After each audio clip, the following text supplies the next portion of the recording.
And 13 News at 5 o'clock begins with breaking news tonight. There's a teen who's in the hospital after a suspected road rage shooting on I-465. We're also told a baby went to the hospital to be checked out as well. All of this happened in the last 3 hours in Beech Grove, and our Rich Nye has been following up on this incident since then. And Rich joins us live tonight from the newsroom to bring us up to speed here. Rich? Indiana State Police say this started about 1:30 this afternoon with shots fired from one car at another car on Interstate 465 West near Emerson Avenue.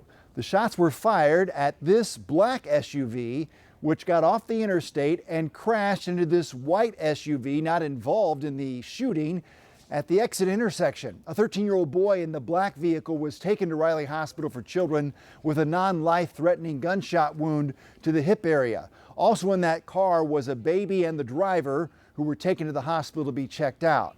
2 people in the white car were also okay, but taken to the hospital to be checked out. The car that allegedly fired the shots stayed on the interstate, but police have detained someone they believe to be involved. So we have a person of interest in custody right now. Again, we're still trying to figure out exactly what happened, and there's a lot of questions still to answer. Our crime scene investigators are going to respond here to the scene to gather that evidence. Again, a long process, but we're working as fast as we can. We have to be thorough. And we don't know at this time if the people in the 2 cars involved in the interstate shooting knew each other or this just escalated from tempers in traffic. All right, thanks there, Rich. All right, 5:01. This is Friday night, and tens of thousands of people are getting ready for the mini marathon. And we are also tracking the impact of a system. You can see there on the left radar that's going to bring some rain into the state of Indiana. Oh boy. So you are taking a live look at the Indy Mini Expo inside Lucas Oil Stadium on the right side of your screen right now. Unfortunately, we're now learning that everyone headed out to the marathon tomorrow morning could be dealing with some damp conditions. That's right. So Rob Ellis is in tonight for Angela. He lets us know what we can expect, and timing is everything. It really is going to be everything. Now, I do have rain chances in, but the lowest rain chances may be during the mini. So that's good news. I'm not saying it's going to be rain free, but at least the heaviest of the rain will wait. So let me show you where we are right now with radar, and then we'll set you up as we get through the overnight and into tomorrow. Right now, there is some rain that's starting to return to the area. Now, this is going to be relatively light, although couldn't rule out a rumble of thunder with this. We're also tracking a few showers and storms farther to the south, closer to Louisville. But outside of that, we're dry for now. Give it another couple of hours, and I think this will move our way. This will give us the rain chances for tonight. It's this that will move our way for the weekend. And then just take up camp here, because it's not going to move for at least 3 days. Now, temperatures in the 60s and 70s, those are going to be cooling down. And once they do, they're likely not going to make it back into the 70s for this weekend. So we'll keep the rain chances ramping back up through the next several hours. During the overnight, we keep rain chances in. Don't be surprised if you hear a rumble of thunder, although we are not anticipating any strong to severe storms. That batch of rain will move through, and then we'll just see some scattered showers pop up during the overnight. Now, getting into early morning for the mini, I think we could get a break from some of those showers, but those are going to return as we get into tomorrow afternoon, especially as we do get some heating of the day. I'll be back with a look at the rest of the weekend forecast, because there is a lot going on. We'll talk about how long this system is going to stick around coming up. All right, Rob, thanks. We'll check back. In the meantime, if you're participating in the mini tomorrow, you still got about 3 hours left to go pick up your bib at the expo. Yes, you should remember, though, it is at Lucas Oil Stadium this year, and that's where Samantha Johnson is live tonight. Sam, I imagine a lot of energy around tonight. Oh yeah, especially as we get later in the afternoon. Feels like more people are coming by on a Friday evening to get ready for tomorrow's mini marathon, like you mentioned, inside Lucas Oil Stadium instead of the convention center this year. But check it out, the expo, as they call it. And what's so cool about this is you don't have to be a runner or a walker to come down, get in on the excitement, and check out the more than 50 vendors who are here this year. Today, I spent so much time talking to the folks who say maybe they graduated from the 5K, they're running the mini marathon for the first time tomorrow, or they've been doing it for decades. They tell me it's part of the tradition for the month of May. So I asked a lot of those runners their favorite parts, what keeps them coming back, and why they mini. I always like to run on the track, coming down the main straightaway. that's a blast. Well, it's challenging yourself, challenging your body, challenging you both mentally and physically. I really like that.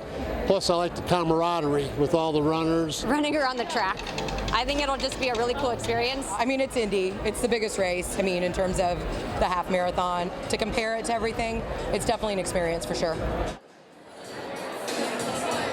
Oh, so many people love May, and we are feeling the excitement for the mini marathon here. The 49th running of this race sold out, by the way. How about that? By the way, we mentioned less than 3 hours now to get down and enjoy the excitement here at Lucas Oil Stadium. We've got all the information for tomorrow on our website, WTHR.com. And ladies, I asked a lot of the folks today, especially the old timers, as they called themselves. I said, what's your advice for someone who's doing this for the first time? They told me two things. One, have fun, first and foremost. Second, though, when you get to the track, when you get to IMS, soak in every moment tomorrow morning.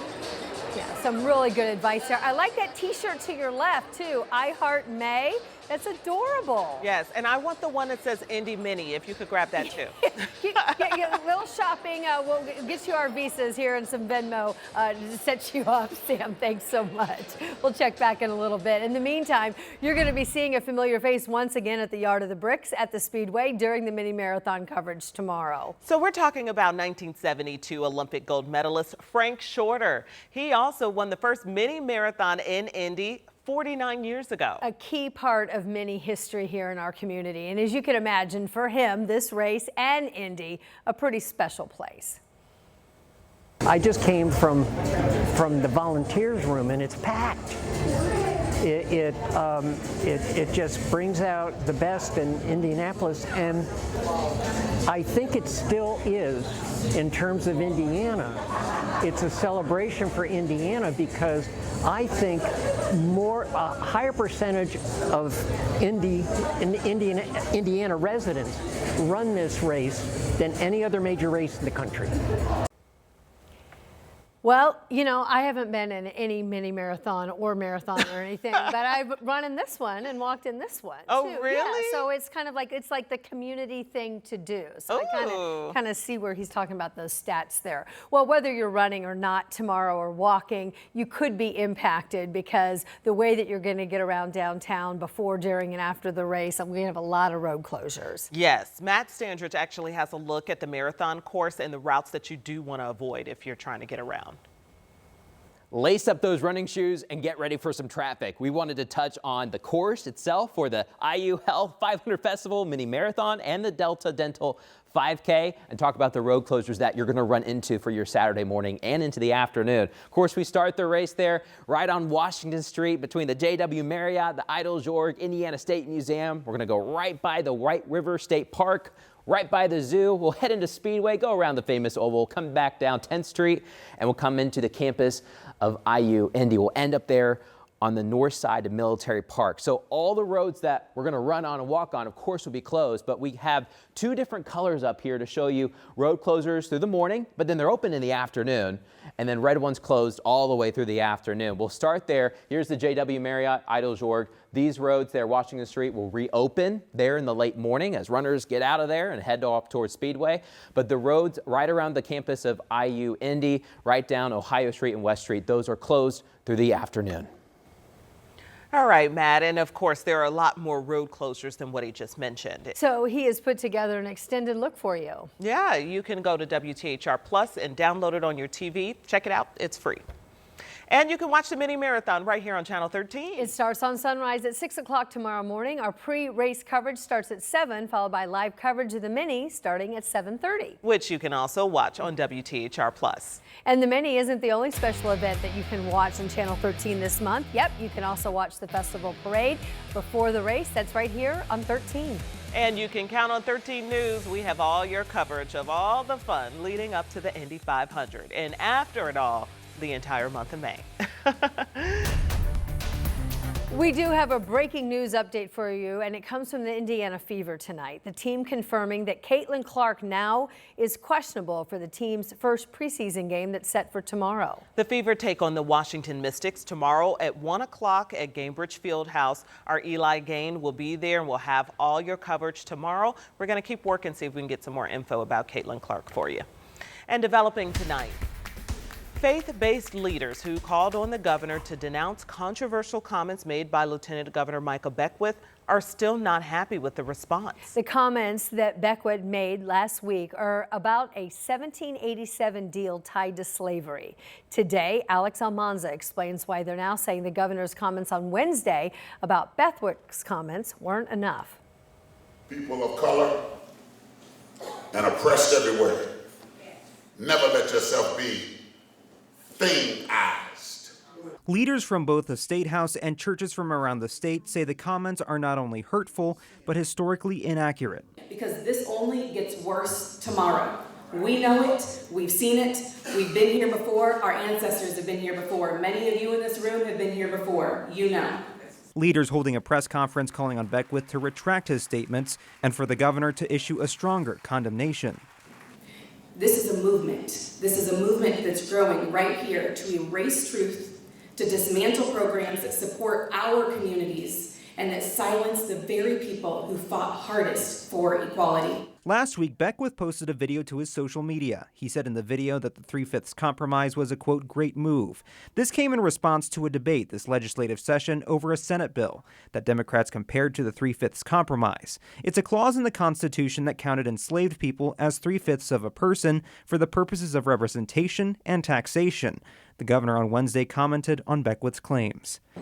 I definitely wouldn't have used that characterization, and I don't like it. I'm a believer that you better start thinking about what you're saying before it comes out. Today's press conference say the comments have a wider impact on the community than people may know. Leaders say Beckwith's comments are a, quote, distraction. Because this isn't just about one comment about revisionist history. This isn't just about one demeaning of the Black community. This is about a larger conversation. This is about what it represents. It represents this ability for people in positions of power to be unchecked when they say things about the Black community. Leaders say they hope this opens the door for future discussions. In Indianapolis, Alex Almanza, 13 News. 13 News today reached out to Beckwith's office for comment, and his staff declined to say anything further.